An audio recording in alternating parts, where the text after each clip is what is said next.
And now, the Goldbergs. There's a strange world which exists within familiar ones we deal with every day. And it's only infrequently that we catch a glimpse of it. Molly Goldberg's been seeing a little of it from day to day as young Dr. Christopher Cater explores the inner world of Sammy Goldberg and Sylvia Ellison. Sammy and Sylvia are united in their unhappiness. And it is Dr. Cater who's trying to separate them from the bonds that tie them together. The results have altered from day to day, sometimes full of promise, sometimes very disheartening. Sammy's decided that the only effect has been to make Sylvia fall in love with Dr. Cater, as Sammy says. And today, Sammy has an opportunity to embark on a little adventure which may solve the problem for him. It's in the morning, and Molly's already on the telephone. Yes, Dr. Cater. Thank you very much. I'll see what I can do. I wish I could go. Very well. Not very well. I'll try. Goodbye. What you'll try? Please, Dr. Cater wants to take Sammy and Sylvia out for a picnic. Let him take Sylvia. Why? Because that's where his interest lies. Well, he just wants Sammy to go because he thinks it'll be good for them to be together so that they can talk. There's been enough talk. Mama, darling, if she isn't in love with Dr. Cater, then I don't know what love is when I see her. That suits me to a T. That suits me fine. So where you going, Jay? My business don't run by itself, Molly. I am not a retired merchant yet. Set the table, Rosalie. Allison, get that. Tell him to come over to the mill. Very well. Wait until you see what Sylvia looks like when she comes down. What do you mean, what? She was posing in the mirror in her bathing suit. Bathing suit? Mm-hmm. How do you know? I had to go in her room and tell her that Dr. Cater was on the telephone. So, what is she taking her bathing suit for? Because she looks good in it. Is there a lake where they're going to picnicking? I don't know where they're going, but I suppose so. She's wearing shorts. You wear shorts also, no, Rosalie? Also wear shorts. Shorts you also have. Check at the table. Does Sammy know that Sylvia's going? I don't know. But Dr. Cater wants Sammy to go. Do you think he will? I don't know. Do you want him to go, Mom? Of course. Family? Yeah. I was just going to wake you. There were enough telephone calls this morning to wake up anybody. You heard them? Why? Nothing. Only I would have called you to the phone if I knew you was up. Oh, I'm glad you saved yourself the trouble. It was Dr. Cater, wasn't it? Did Sylvia tell you? You're also invited, family. But I'm not going. Rosalie, put something to the table. You want your breakfast? No, family? Just a glass of milk, Ma. Little fruit to start? Why not? Just milk. I'll scramble you the way you like, huh, family? Please, Ma, just milk. Just milk, Rosalie. All right. I don't blame you if you don't want to go, Sam. Milk. It's Sam. Papa leave already? Yes, they left already. He went to the mill.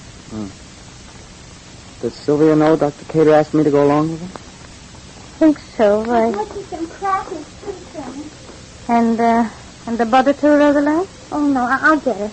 I'll get it. You bring butter so you don't bring bread. I'm sorry, Ma, but I didn't You bring bread so you don't bring vegetables? You mind if I have my breakfast with you, Sam? Why should I mind? You think I want to gossip. I don't, because I know exactly how you feel. Everybody seems to know exactly how I feel. And I don't blame you. What do you mean? Don't blame me for what? Nothing, Sammy, only... Only what? If Sylvia's in love with Dr. Cater, then you ought to know it, and it ought to help you, Sammy. You don't have to feel obliged to her in any way anymore, Sammy, not at all. Are you talking, Rosalie? She's just giving me a little advice. Oh. Sylvia? Morning. Morning. Chair, Rosalie, push over the chair. Breakfast, Sylvia? No, thank you. I haven't the time. He's calling for you, isn't he? Yes, but... Wait for me, Sylvia. I'll change and go along with you. Or do you think it'll be too much for me? It may be too tiring for me, do you think? I do, yes. Why? Because you're not well enough. But, Ma. If you don't want me to go, I won't go. The family, Give me a good reason. I didn't think you'd need a reason. The simple fact that I wasn't going along should have been reason enough. But I want to go. If I stay, I'll think you're selfish for not wanting me to go. And if I want to go along with you, it's too tiring for me. And if you want to go, it's because it's good for me. Is there anything wrong in my going? Of course not. But if you think it's wrong for me to want to go... It's not wrong for you to do anything. That's the great theory of your life, Sylvia. There's no reason to change it now. Oh. Go if you want to go. Dr. Cater is waiting for you. Hurry. Don't keep him waiting for a minute.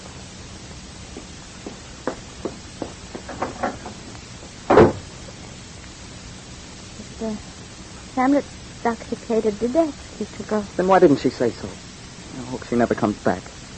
Hamlet, this isn't only a picnic. It's also... Yes. Part of the medical treatment that we're both getting. Hamlet, you meant what you said, Sylvia, Hamlet. I didn't say anything. You don't own Sylvia's family. So why should you speak as if you do? Well, I suppose you think the same thing. You and Dr. Cater both. I don't think about what I don't know. You don't have to hide it from me. You think I want to marry Sylvia to get back at her, to show her. Did Dr. Cater said that? Yes. And he said I wanted to marry Sylvia because of you. Because I wanted to show you how adult I was. Because I wanted to show you I could think and act for myself. He said I was a baby trying to escape my mother's authority and not caring who I hurt. He said I wanted to marry Sylvia to hurt her, to be cruel to her. Yes, so I could show you and her how strong and great I was. Oh, he made up a nice story for me. Do you think that's true, Ma? Do you think that's what I am? Do you think I'm just the opposite of what I think I am? I don't know. I don't know why I want to do anything anymore. Why I fight you and Sylvia and Dr. Cater. Why I fight myself. I didn't think people could be so fooled about themselves, not knowing what they were and what they could become. There's more cruelty in the world today, family, than ever there was since the first good man lifted his hand against us. And people don't just decide to be cruel overnight. Shall I say it? They fall in it.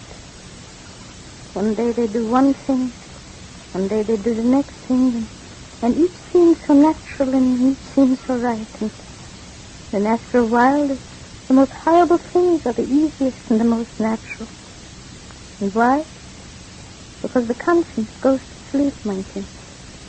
And only thinking, family, only trying to understand can bring it back to life. And that's why, family, you must think. Not how are such things in me, but what am I doing? And why and what and for who? It's what Dr. Cater is doing. Don't try to blame yourself or don't try to praise yourself. Just try to understand yourself, family. Family, they're twittling for you. It's Dr. Cater. Go, family. Family, it'll be good for you. Dr. Cater wants you to go, Sammy. I want you to go. He wants you because that's why he stopped for you, family. Rosie, get Sam the sweater. Shall I, Sam? Get Sam the sweater.